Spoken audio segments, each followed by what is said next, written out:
कराची में गर्मी में इजाफे के बायस बिजली की तलब में इजाफा हुआ है। तर्जुमान के इलेक्ट्रिक का कहना है कि बिजली का शॉर्टफॉल 250 से 500 मेगावाट तक जा पहुंचा है। शॉर्टफॉल में इजाफे से रात में मजबूरन लोड शेडिंग की जा रही है। गैस की अदम फरहमी के बायस 2 पावर प्लांट्स बंद हैं।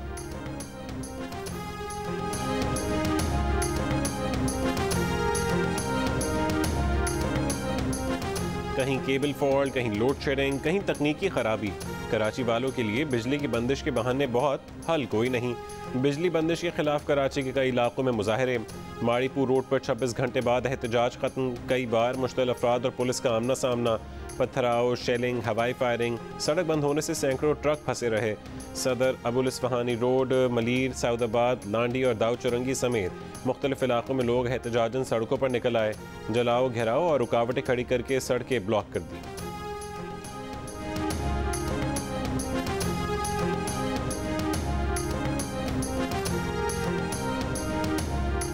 के इलेक्ट्रिक की तवील लोड शेडिंग कराची में अमन अमान की सूरत हाल पैदा कर रही है। वज़ीर आला सिंध मुराद अली शाह ने वज़ीर तवानाई इम्तियाज़ शेख को शहर में बढ़ते बिजली बहरान पर काबू पाने के लिए के इलेक्ट्रिक से बात करने की हिदायत कर दी।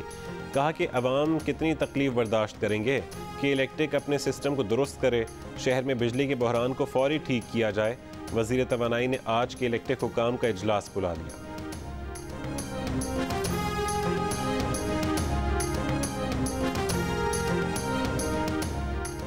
मुल्क में बिजली का शॉर्टफॉल 6500 मेगावाट से ऊपर चला गया। पंजाब के शहरों और देहात में 5 से 8 घंटे तक की लोड शेडिंग। कोयटा समेत बलूचिस्तान के मुख्तलिफ शहरों में भी घंटों बिजली गायब रहने से शहरी परेशान।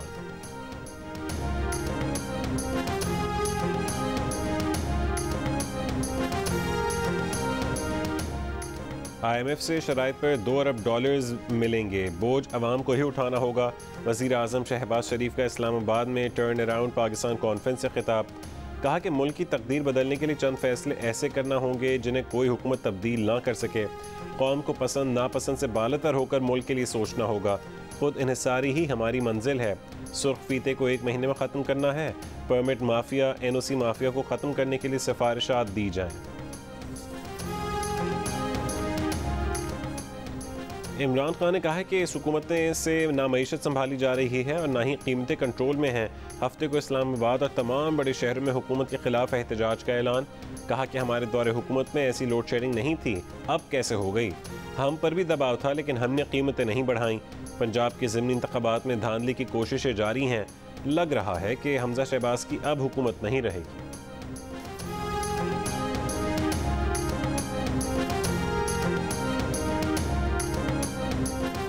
साबिक वज़ीर ख़जाना को नया पाकिस्तानी पासपोर्ट मिल गया। इसाक डार जुलाई के तीसरे हफ्ते में पाकिस्तान जाएंगे। डॉक्टरों ने भी इसाक डार को सफ़र की इजाज़त दे दी। तैयारियां मुकम्मल। इसाक डार अपने खिलाफ मुकदमात का सामना करेंगे। इसाक डार सितंबर 2018 से लंदन में मुकीम है। पिछली हुकूमत ने इसाक डार और उनकी अहलिया के पासपोर्ट मनसूख कर दिए थे। इसाक डार ने बरतानवी नशियाती इदारे से गुफ्तगू में वतन वापसी की तस्दीक कर दी। कहा कि वज़ीर ख़जाना का कलमदान संभालने का फ़ैसला पार्टी और क़यादत का होगा।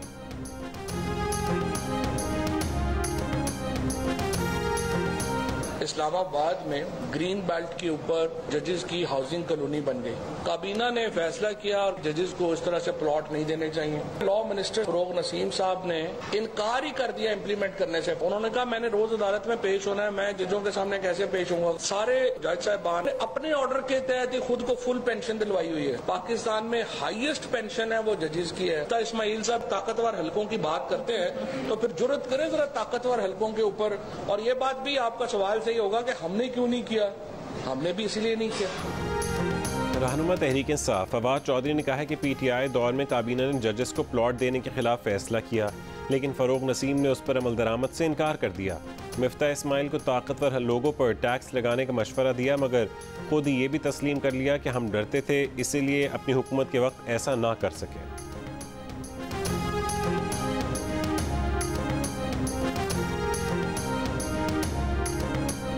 साबिक वज़ीर कानून फरोग नसीम ने फवाद चौधरी की जजेस के प्लॉट से मुतालिक इल्ज़ाम को झूठ करार दे दिया। प्रोग्राम आज शाहज़ेब खानज़ादा के साथ में बात करते हुए कहा है कि फवाद चौधरी को ऐसा काबीना का फैसला दिखा दें कि जिसमें यह कहा गया कि जजेस को प्लॉट नहीं देना और वो उसे रोक रहे हैं। पेंशन तो सदारती हुक्म के तहत मिल रही है, उसे सदर आरिफ अलवी से ख़त्म करवा दें। मजीद कहा कि इमरान खान ने जस्टिस काजी फैज़ीज़ा के खिलाफ रेफरेंस के लिए सुबह 7 बजे उन्हें कॉल करके बुलाया और फ़ौरन रेफरेंस के लिए इसरार भी उन्होंने ही किया, वरना मुझे क्या पड़ी थी।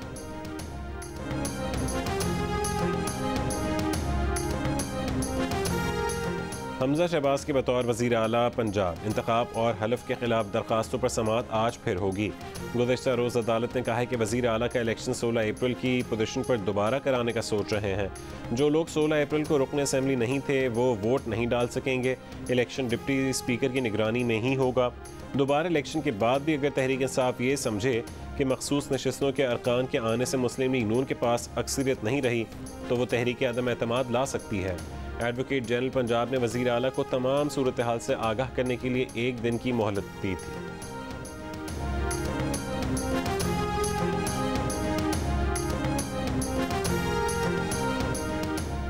इलेक्शन कमीशन ने PP 7 रावलपिंडी में ज़िमनी इंतखाब की वजह से वज़ीर आज़म शहबाज शरीफ को कहूटा में डैम का इफ्तिताह करने से रोक दिया। वज़ीर आज़म शहबाज शरीफ को आज डैम का इफ्तिताह करना था। तर्जुमान इलेक्शन कमीशन पंजाब के मुताबिक वज़ीर आज़म को डैम का इफ्तिताह करने से रोका गया क्योंकि ये इंतखाबी ज़ाब्ता अखलाक की खिलाफ वर्जी है। वज़ीर आज़म ने इंतखाबी ज़ाब्ता अखलाक पर अमल दरामद के लिए डैम का इफ्तिताह मनसूख कर दिया है। प्रिंसिपल सेक्रेटरी ने इलेक्शन कमीशन को आगाह कर दिया।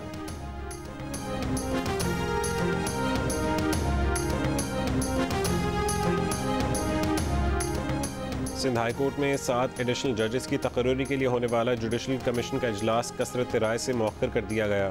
जुडिशल कमीशन का इजलास दोपहर 3 बजे शुरू होकर कई घंटे जारी रहा। Chief justice Pakistan justice Umar Ata Bandial ने अलील होने के बायस इजलास की सदारत वीडियो लिंक के जरिए की। जस्टिस काजी फैज़ीज़ा स्पेन से वीडियो लिंक पर इजलास में शरीक हुए। वफाकी वज़ीर क़ानून आज़म नज़ीर तारड़ ने जियो न्यूज़ से गुफ्तगू में कहा है कि जुडिशल कमीशन का इजलास मुतफ़क़ा तौर पर मौखर हुआ।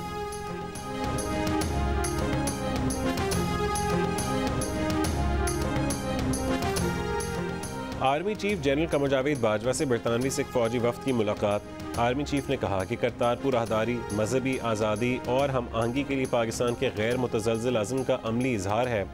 पाकिस्तान तमाम मज़ाहिब का एहतराम करता है। मुल्क में मजहबी सयाहत को फ़रोग़ देने की ज़रूरत है। बरतानवी सिख फौजी वफ्द का मुख्तलिफ मकामात का दौरा। हुकूमत, मालियाती इदारे या अफराद सूद से मुतालिक वफाकी शरई अदालत के फैसले के खिलाफ अपील में ना जाएं। वज़ीर आज़म अपील वापस लेने के लिए किरदार अदा करें। चेयरमैन इस्लामी नज़रियाती काउंसिल क़िबला अयाज़ ने वज़ीर आज़म शहबाज शरीफ को ख़त लिख दिया। कहा कि वफाकी शरई अदालत ने सूद के खिलाफ फैसले पर अमल दरामद के लिए हुकूमत को 5 साल का वक्त दिया है। वज़ीर आज़म फैसले पर अमल दरामद के लिए टास्क फोर्स तश्कील दें। स्टेट बैंक की जानिब से फैसले के खिलाफ सुप्रीम कोर्ट में अपील दायर की गई जिसको अवाम ने नापसंद किया। इस्लामी नज़रियाती काउंसिल ने दीगर बैंकों के सरबराहान को भी अपील में ना जाने की दरख्वास्त की है।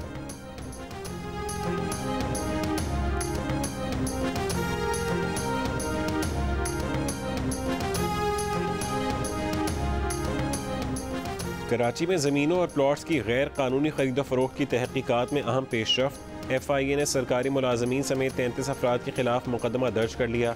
मुकदमे में कहा गया है कि सरकारी मुलाजमीन ने 28 दीगर अफराद के साथ मिलकर प्लॉट्स के जाली कागजात बनाने में मुआवनत की।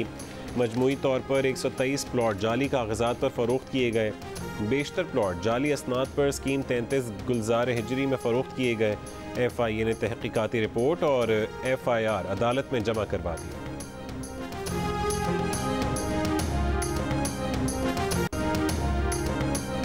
भारत ने जाली खबरों के बेबुनियाद इल्ज़ाम लगाकर रेडियो पाकिस्तान और पाकिस्तान के ईरान, तुर्की, मिस्र और अक़वाम मुत्तहिदा में सफारतखानों के ट्विटर अकाउंट्स ब्लॉक कर दिए। अप्रैल में भारत ने गलत इत्तलात फैलाने के इल्ज़ाम पर 6 पाकिस्तानी यूट्यूब चैनल्स भी बंद कर दिए थे।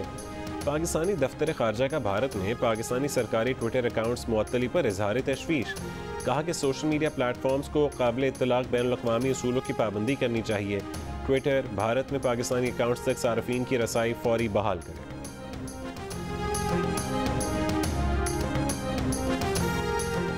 दिवालिया होने के बाद श्रीलंका में ईंधन की शदीद किल्लत।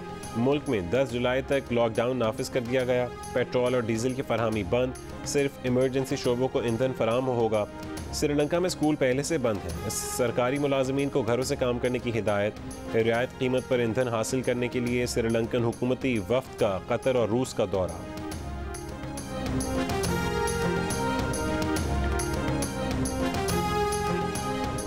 साबिक कप्तान शाहिद आफरीदी का मोटरवे पर ओवर स्पीडिंग पर चालान। साबिक कप्तान ने जुर्माना अदा करने के बाद मोटरवे पुलिस एहलकारों के साथ तस्वीर भी बनवाई। शाहिद आफरीदी ने कहा कि ड्राइवर्स मोटरवे पर गाड़ी की रफ्तार 120 किलोमीटर से ज़्यादा ना बढ़ाएं।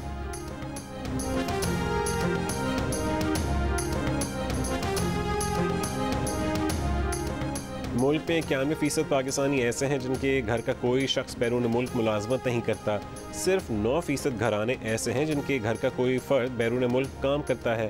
गैलप सर्वे में सवाल किया गया कि बैरून मुल्क काम करने वाले अफराद किस मुल्क में होते हैं, तो 43% ने दुबई, 33% ने सऊदी अरब, 5% ने ऑस्ट्रेलिया, 3% ने कतर, 2% ने बरतानिया, 2% ने अमरीका, 1% ने कनाडा और 1% से कम अफराद ने मलेशिया और जर्मनी का बताया। बैरून मुल्क काम करने वाले 9% अफराद में खैबर पख्तूनख्वा से 20%, पंजाब से 9%, बलोचिस्तान से 5% और सिंध से 4% अफराद शामिल हैं।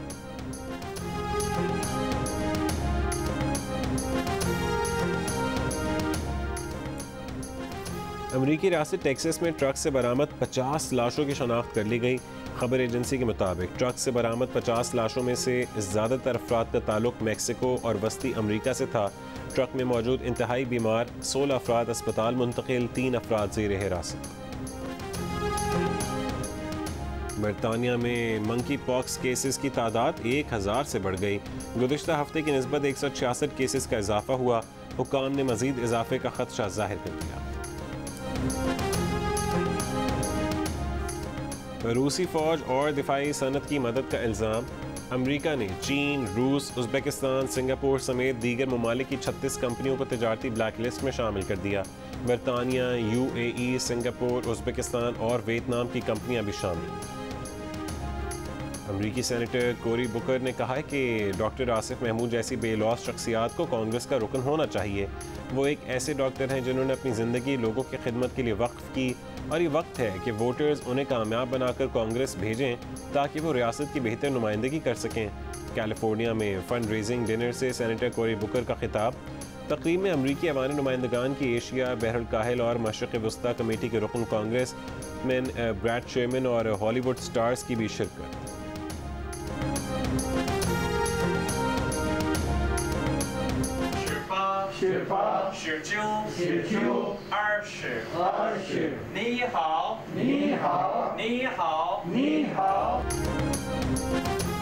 चीनी ज़बान अब सिर्फ जामियात तक महदूद नहीं रही बल्कि सेंट्रल जेल कराची में कैदियों को भी सिखाई जा रही है।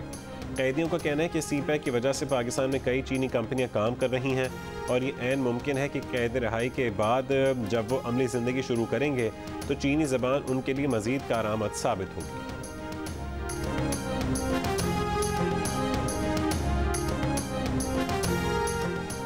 जंग और जियो के इश्तराक से कोयटा में लिटरेरी फेस्टिवल ख़त्म। ज़बान और अदब समेत मुख्तलिफ मौज़ूआत पर मुबाहिसे मुनक़्क़िद हुए।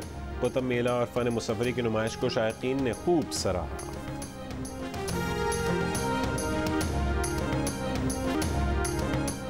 सरीना विलियम्स को अपने पहले सिंगल मैच में शिकस्त। विंबलडन से बाहर हो गई। फ्रांस की हार्मनी टैन ने सरीना विलियम्स को 3 सेट में शिकस्त दी। 7 बार की चैंपियन सरीना 3 घंटे 11 मिनट की टाई के दौरान मुकम्मल फिट नहीं दिखाई दी। सरीना विलियम्स का कहना है कि विंबलडन शिकस्त ने US ओपन खेलने के लिए मजीद हौसला दिया है।